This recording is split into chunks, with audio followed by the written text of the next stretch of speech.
I am the tofu golem. Please enjoy the video. You start by confirming your mesh is clean and non-manifold faces are addressed. Remove doubles quickly. Once ready, select the object and press Tab to enter edit mode, then choose Edge Select. You need to decide whether to sharpen or soften edges, so enable auto merge or snapping if moving vertices. Now select the problem edges and apply a small crease or bevel. This first action sets the silhouette and prevents shading artifacts later. Once you've isolated the edges, use bevel Ctrl+B to create a controlled chamfer. Drag and scroll to set segments. Make sure to adjust the mean crease for edges you want preserved when using a subdivision surface modifier, because crease influences smoothing.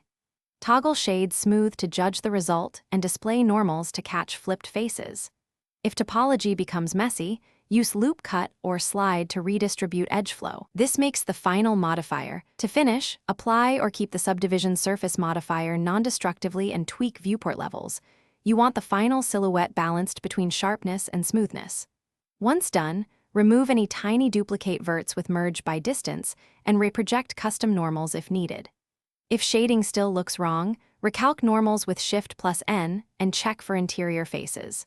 If artifacts persist, temporarily disable modifiers to isolate the cause. This troubleshooting step quickly reveals.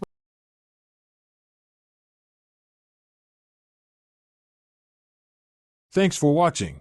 Consider subscribing if we helped you today.